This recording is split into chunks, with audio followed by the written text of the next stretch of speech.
श्री राम दोस्तों, लक्ष्मण ने भी किया था श्री राम से यह छल। आज की चर्चा है दोस्तों कि लक्ष्मण ने भी किया था श्री राम से यह छल। कहने का मतलब है कि लक्ष्मण ने भी राम से कौन सा छल किया था जो प्रभु श्री राम को उस छल का पता भी नहीं था जो लक्ष्मण ने उनके साथ छल किया था। राम नहीं समझ पाए। दूसरी बात, भगवान राम ने अपने प्राणों से प्रिय भाई लक्ष्मण को मृत्यु दंड की सजा क्यों दी थी। और तीसरी बात, लक्ष्मण जी ने जल समाधि क्यों ली थी और लक्ष्मण जी ने ऐसा कौन सा पाप किया था जिसके कारण भगवान श्री राम ने उनके लिए मृत्यु दंड की सजा सुनाई और उन्होंने जल समाधि ली। भाई, आप लोग यह बात तो जानते ही होंगे कि रामायण में भगवान श्री राम के छोटे भाई जो थे लक्ष्मण, उन्होंने राम की सेवा करने के लिए 14 वर्षों के लिए अपनी नींद और भूख का त्याग कर दिया था। यानी लक्ष्मण जो थे वे 14 साल तक सोए नहीं थे, ना उन्होंने कुछ खाया था। लेकिन लक्ष्मण से जुड़ा एक रहस्य भी है जिस रहस्य को समय श्री राम जी भी नहीं जानते थे। दोस्तों, भगवान राम के 3 भाई थे, लक्ष्मण, भरत और शत्रुघ्न, पर राम सबसे बड़े थे और तीनों भाइयों में राम के सबसे प्यारे थे लक्ष्मण। वैसे राम जो थे वो तीनों भाइयों से बराबर प्रेम करते थे, लेकिन लक्ष्मण भी प्यारे थे, लक्ष्मण भी राम का बहुत आदर करते थे। इसलिए जब राम भगवान वनवास के लिए जाने लगे, उनके लिए जब 14 वर्ष का वनवास हो गया और जब वनवास जाने के लिए वो तैयार हुए तो लक्ष्मण भी हट करके राम के साथ वन चलने के लिए जिद करने लगे।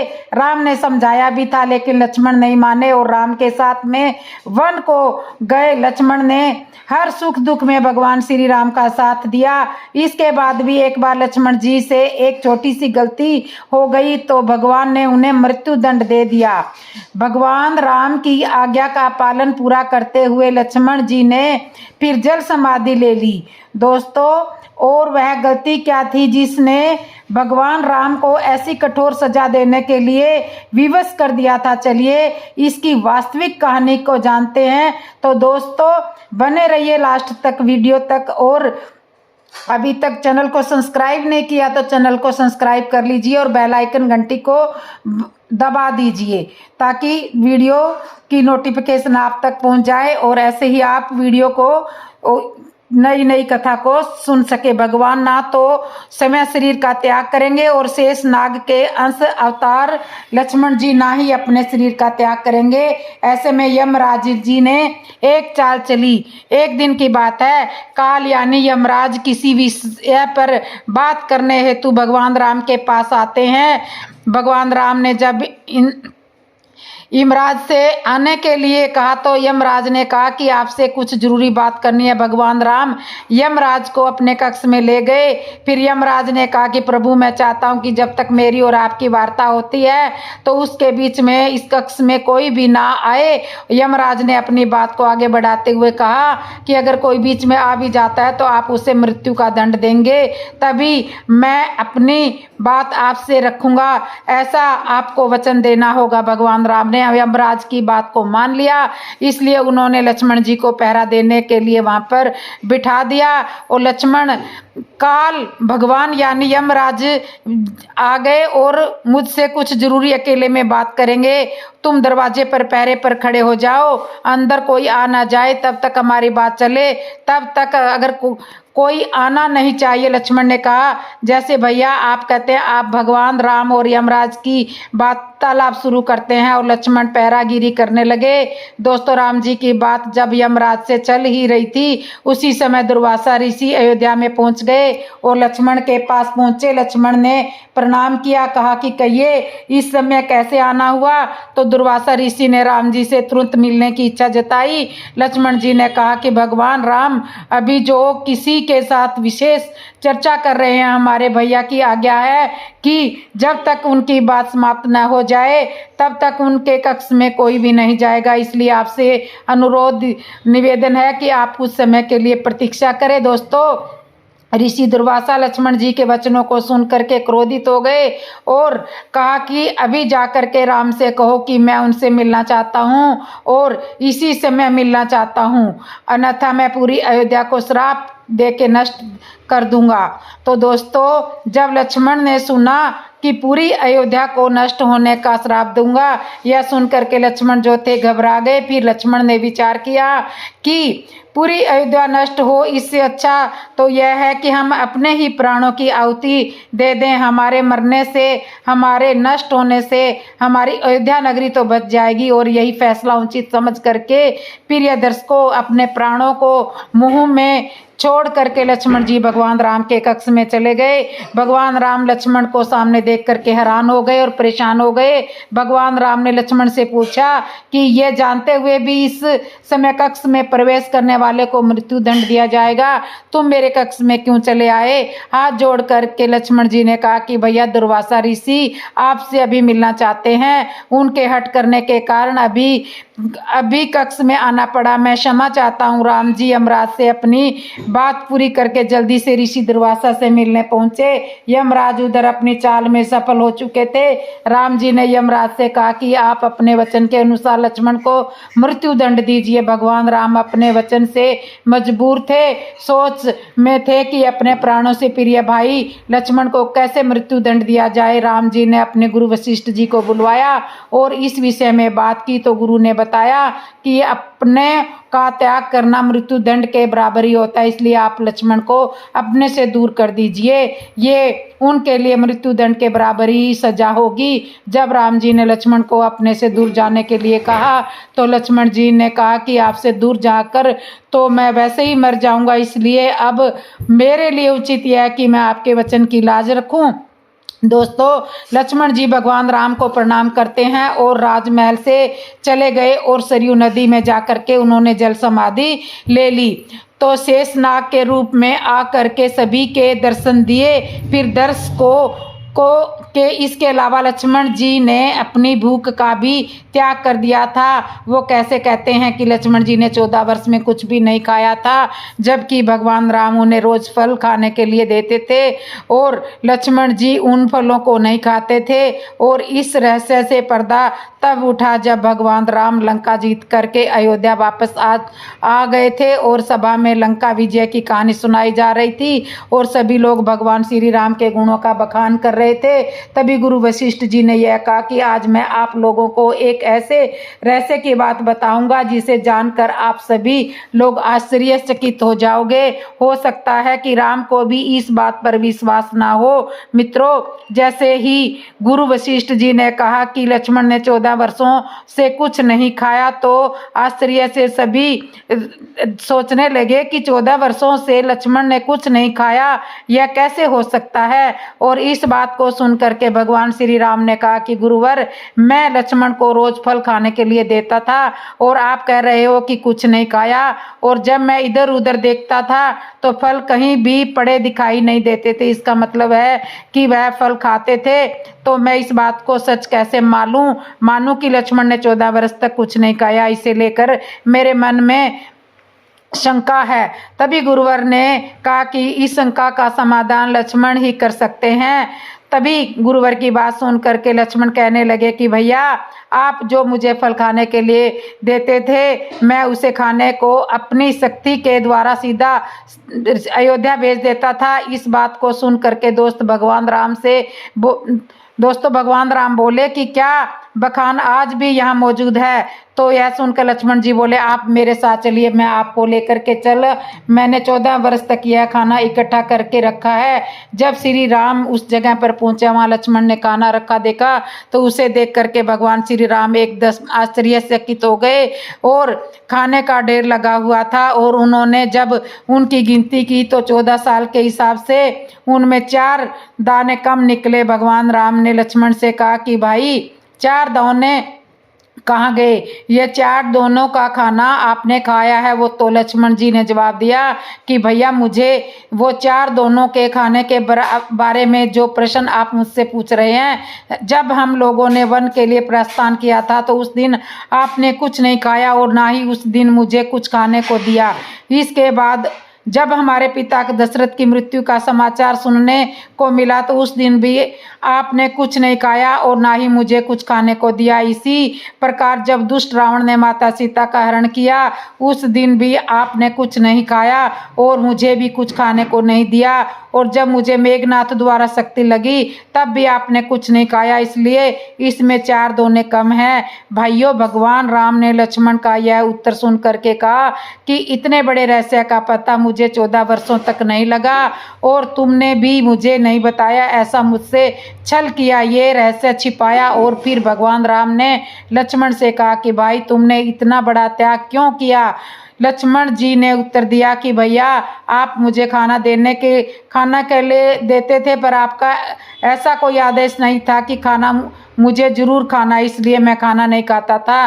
और भला मैं आपके आदेश बिना यह खाना कैसे खा सकता था, मैं तो आपके आदेश बिना कुछ भी नहीं करता। और भैया आप यह तो जानते ही हैं कि मेघनाथ को सिर्फ वही मार सकता था जिसने 14 वर्ष तक कुछ भी नहीं खाया हो और नींद का भी त्याग किया हो और ना ही किसी स्त्री का चेहरा देखा हो। इसलिए मैं सीता माता के चरणों को ही देखता था और मैं इसी त्याग के कारण मायावी मेघनाथ को युद्ध में मार पाया। दोस्तों, इस तरह से राम और लक्ष्मण दोनों ने अपने अपने वचनों और कर्तव्य का पालन पूरा किया। इसलिए कहते हैं कि रघुकुल रीत सदा चली आई, प्राण जाए पर वचन न जाई। तो दोस्तों, यही था रहस्य लक्ष्मण का, जो उस रस को लक्ष्मण ने राम को नहीं बताया था।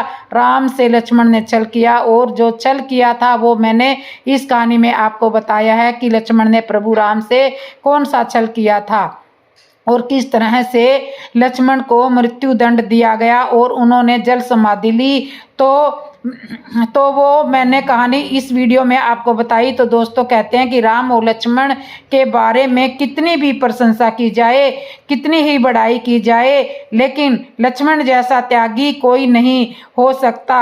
लक्ष्मण भी त्यागी थे और भरत भी त्यागी थे। भरत जैसा प्रेम, भाई भाई का प्रेम कोई नहीं कर सकता। जो प्रेम भरत ने अपने भाई राम के को दर्शाया वैसा प्रेम दोस्तों शायद कहीं ही देखने को मिले, वरना नहीं मिलेगा। और जो त्याग लक्ष्मण ने दिखाया वो त्याग शायद कहीं ही देखने को मिले, वरना नहीं मिल सकता।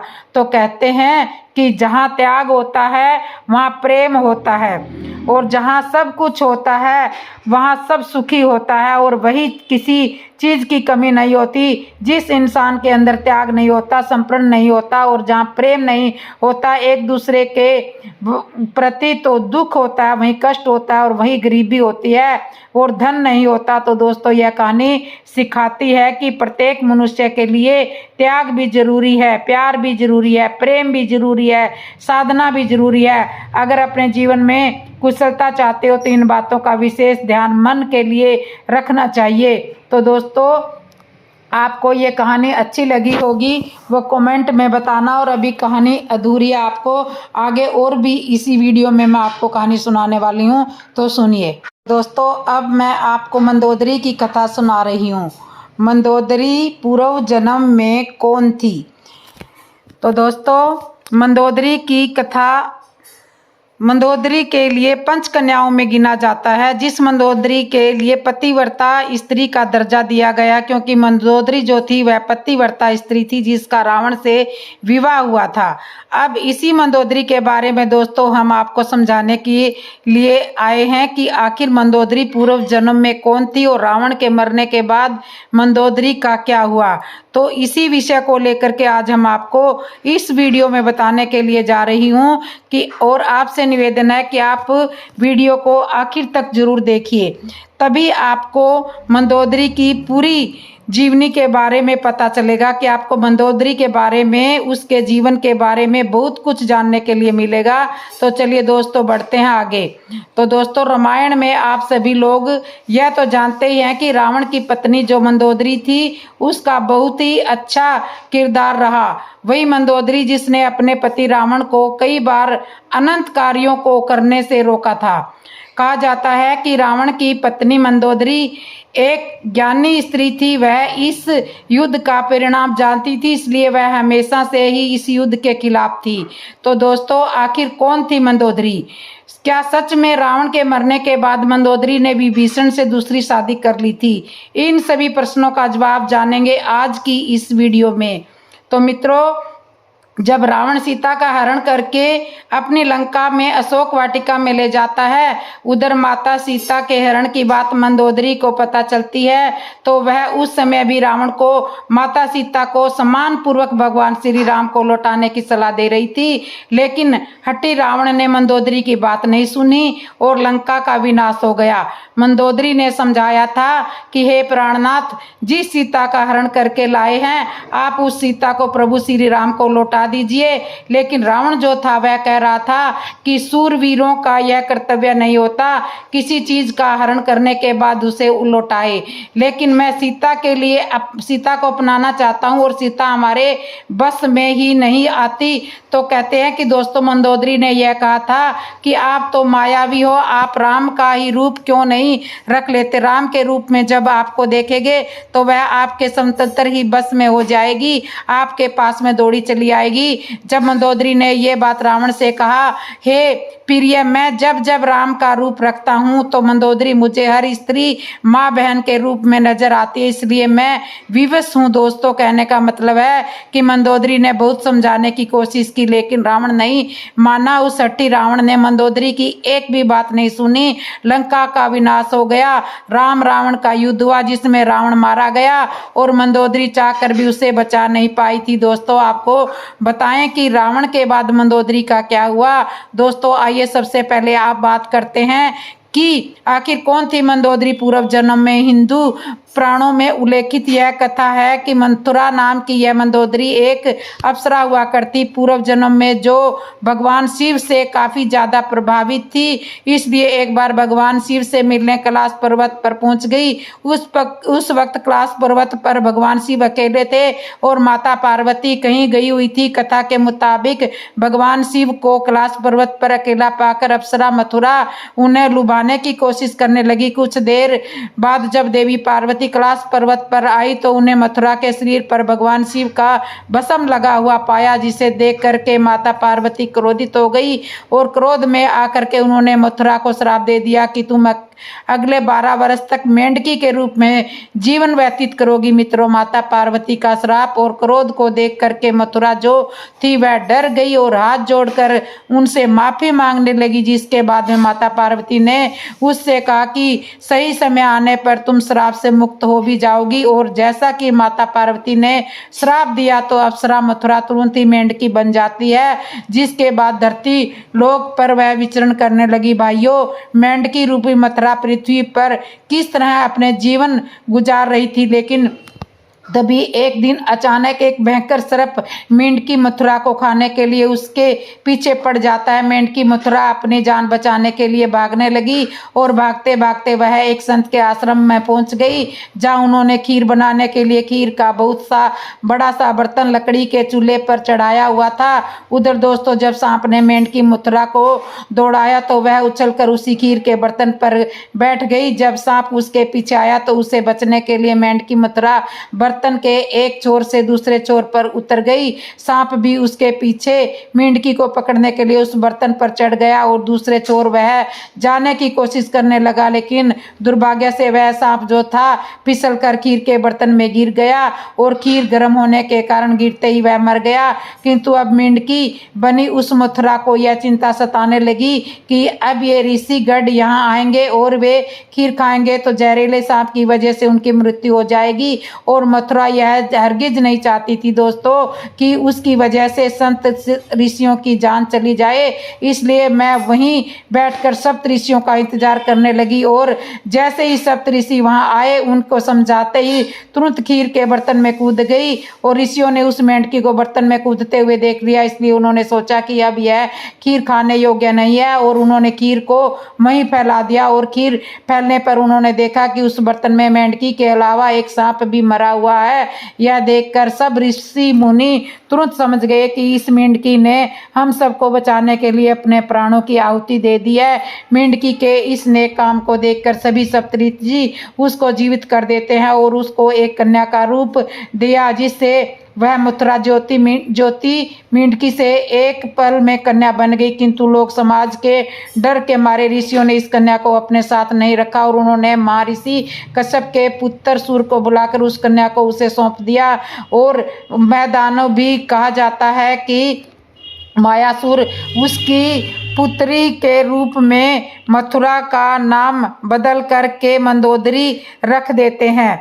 मायासुर की करे तो उसे राक्षसों का विश्वकर्मा कहा जाता है। उसे ब्रह्मा जी से विशेष वरदान प्राप्त था, जिसके मुताबिक वह कहीं भी सुंदर भवन बनाकर निर्माण कर सकता था। मायासुर ने ब्रह्मा जी से प्राप्त वरदान के प्रभाव से ही अपनी पत्नी हेमा का लिए मंडूर जैसे इस खूबसूरत नगर का निर्माण किया था, जो कि वर्तमान में जो मंडूर था। भाइयों, वह जहाँ मंदोदरी और रावण का विवाह कैसे हुआ था, इस कथा के अनुसार एक बार रावण मायासुर से मिलने के लिए मंडोर पहुंचा था। उसी समय उसकी नज़र मंदोदरी पर पड़ जाती है। कहते हैं कि रावण मंदोदरी की सुंदरता पर मोहित हुआ था। उसकी कई रानियां होते हुए भी उसने मंदोदरी को यह वचन दिया था कि केवल मंदोदरी ही उसकी प्रमुख रानी और लंका की महारानी होगी। रावण मंदोदरी को देखते ही उसकी सुंदरता पर मोहित हो गया था, इसलिए उसने असुर राज मायासुर के सामने मंदोदरी का हाथ विवाह करने का प्रस्ताव कह दिया था। कि जब विवाह के लिए रावण और मंदोदरी की कुंडली का मिलान हुआ तब स्थितियां ठीक नहीं थी, लेकिन रावण के प्रताप को देखकर मायासुर ने उसे डर से मना नहीं किया। और भाई दूसरी तरफ मंदोदरी भी रावण से विवाह नहीं करना चाहती थी, लेकिन अपने पिता की बातों को टाल नहीं सकी, जिस वजह से मंदोदरी ने रावण से विवाह के लिए हाँ भी भर दी। और राजस्थान के जोधपुर के मंडोर रेलवे स्टेशन के पास एक जगह है, उसके बारे में ऐसी मान्यता है कि वहीं पर रावण ने मंदोदरी के साथ 7 फेरे लिए थे। कहा जाता है कि राजस्थान के जोधपुर के मंडोर में मंदोदरी और रावण का विवाह हुआ। कुछ मान्यताओं के मुताबिक भगवान शिव के वरदान के कारण मंदोदरी का विवाह रावण से हुआ था। मंदोदरी ने शिव ईश्वरनाथ मंदिर में भगवान शिव की आराधना की थी। यह मंदिर मेरठ के सदर इलाके में। कहा जाता है कि मंदोदरी ने भगवान शंकर से यह वरदान मांगा था कि उसका पति इस धरती का सबसे विद्वान और सत्यशाली पुरुष हो।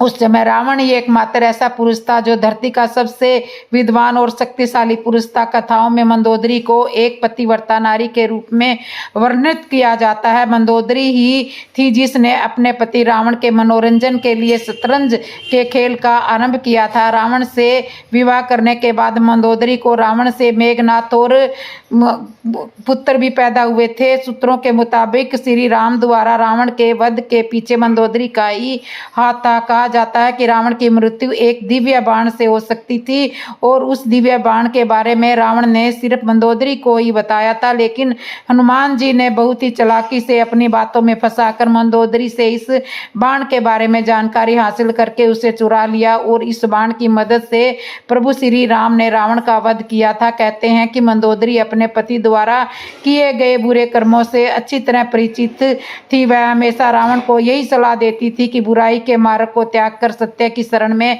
आ जाए, लेकिन अपनी ताकत पर घमंड करने वाले रावण ने कभी मंदोदरी की बात को गंभीरता से नहीं लिया। तो दोस्तों, उसका परिणाम तो आप देख ही रहे हो कि रावण की मौत हो गई और राम के हाथों से उसका वध हुआ। तो दोस्तों, अब आपको बताएंगे कि रावण के मरने के बाद क्यों किया था मंदोदरी ने विभीषण से विवाह। रावण ने सीता का हरण किया था। उस वक्त मंदोदरी ने इसका विरोध किया था। उसने रावण से माता सीता को पुनः राम को सौंपने को कहा था, लेकिन रावण ने मंदोदरी की बात को अनसुना कर दिया था। ये प्रचलित कथा के मुताबिक राम रावण से युद्ध में विभीषण और मंदोदरी सहित कुछ गिने चुने लोगों को छोड़कर रावण के पूरे कुल का विनाश हो गया था। रावण की मृत्यु की खबर जब मंदोदरी को मिली तो वह विलाप करने लगी और भूमि में युद्ध भूमि पर पहुंच गई और देख करके आवाज निकाल कर रोने लगी।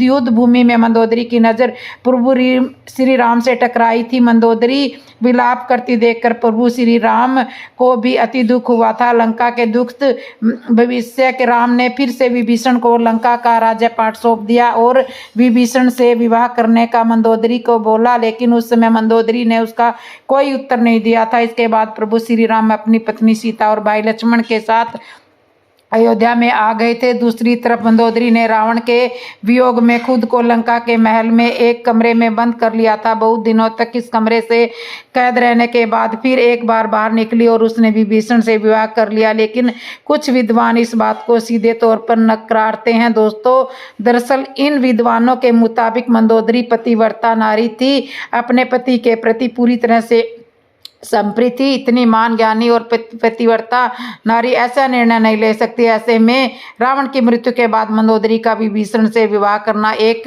किंवदंती के अलावा और कुछ नहीं है। दोस्तों, ऐसे तो आपको क्या लगता है कि क्या मंदोदरी ने विभीषण से दूसरा विवाह किया था? अगर किया था तो कमेंट बॉक्स में ज़रूर बताइएगा और कमेंट बॉक्स में ज़रूर बताइएगा मरने के बाद भी विभीषण से शादी कैसे मंदोदरी जो थी वह पंच कन्याओं में से गिनी जाती थी। पंच कन्याओं का नाम मंदोदरी को दिया गया था। एक पंच कन्याओं में सती नारी और पवित्रता नारी क्या दूसरे पुरुष से शादी कर सकती है? तो चाहे इसके कुल का ही क्यों ना हो, लेकिन पतिव्रता नारी कभी दूसरे पुरुष को सपने में भी नहीं स्वीकार कर सकती। यदि मंदोदरी पतिव्रता थी तो उसने विभीषण से शादी नहीं की। दोस्तों, आपकी नज़र में कहीं आपके लिए अलग परिणाम मिला हो तो वो परिणाम सत्य हो तो कमेंट बॉक्स में ज़रूर बताना। और जिसने भी मेरे चैनल को सब्सक्राइब नहीं किया वो सब्सक्राइब करना, लाइक करना और कमेंट करना। और अभी मैं आपको एक कथा और सुनाती हूँ। को देखकर सुग्रीव को क्यों शंका हुई, सुनिए। रावण ने अपने छोटे भाई विभीषण को लात मारकर लंका से निकाल दिया। संत इस प्रसंग की कुछ अलग तरीके से ही व्याख्या करते हैं कि रावण के द्वारा विभीषण को लात मार करके लंका से भगा देना इसका भी एक कारण था, क्योंकि रावण ज्ञानी था।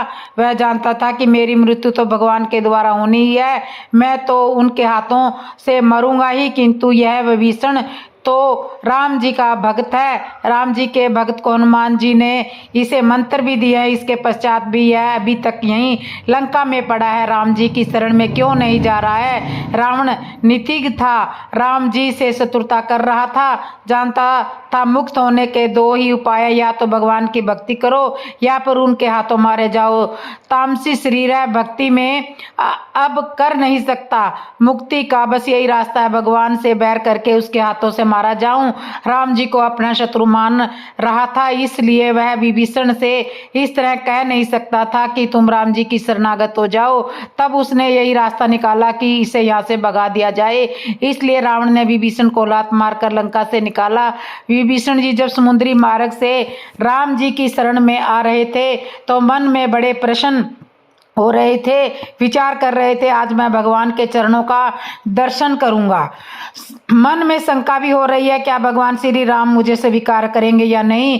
फिर पुनः उनके मन में हनुमान जी के द्वारा कही गई बातों का स्मरण आता है कि राम जी बड़े दयालु हैं, शरणागत पर तो उनका विशेष प्रेम रहता है।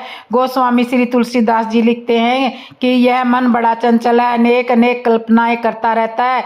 विभीषण जी भी कल्पना कर रहे हैं कि हनुमान जी ने तो सुग्रीव जी को भी राम जी से मिलवाया था और राम जी ने बाली का वध करके सुग्रीव जी को सिंहासन पर बैठाया था, तो क्या भगवान मेरे प्रति भी ऐसा ही करेंगे व्यवहार, क्योंकि राम जी से मिलने का मार्ग तो मुझे भी हनुमान जी नहीं बताया है। तो क्या प्रभु रावण को मार कर मुझे लंका का राजा बनाएंगे। विभीषण जी भक्त हैं, तुरंत मन की गति पर नियंत्रण करते हैं। मन ही मन सोचते हैं मैं भी कैसी कृतिक भरी कल्पना कर रहा हूँ, मुझे ऐसा नहीं सोचना चाहिए, मेरा स्थान तो राम जी के चरणों में होना चाहिए, मेरा स्थान उनके पद चरण ही है। तुरंत अपने मन पर काबू करते हैं विभीषण जी, लंका के उस पार से इस पार आते हैं। सुग्रीव जी को जब यह समाचार मिलता है कि लंका की ओर से कोई चला आ रहा है तो वह रावण का भाई विभीषण है। सुग्रीव जी राम जी के पास जाकर कहते हैं प्रभु यह दशानन का भाई है,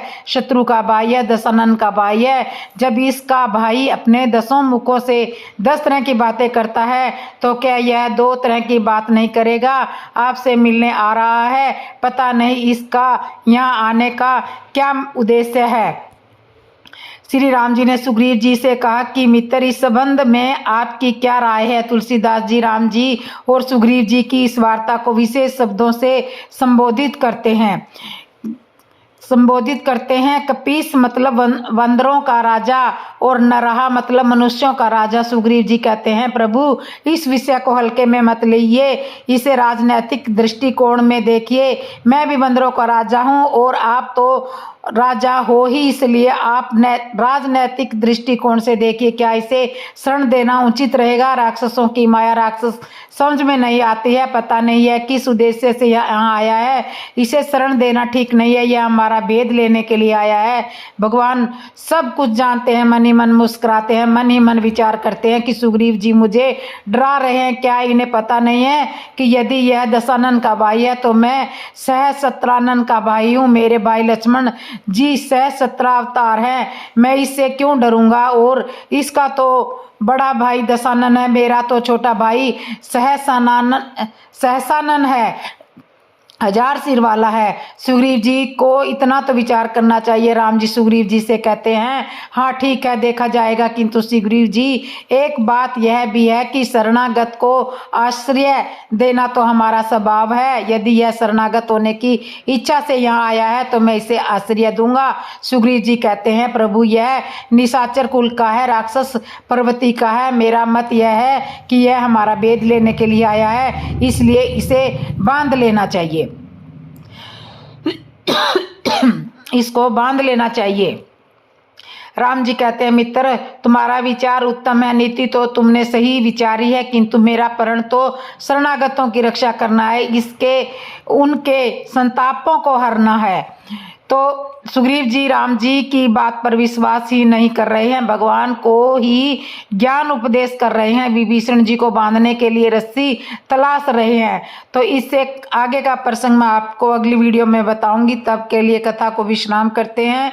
और आपको मेरे चैनल पे कथा कैसे लगी, अच्छी लगी हो तो कमेंट में ज़रूर बताना। जय श्री राम दोस्तों।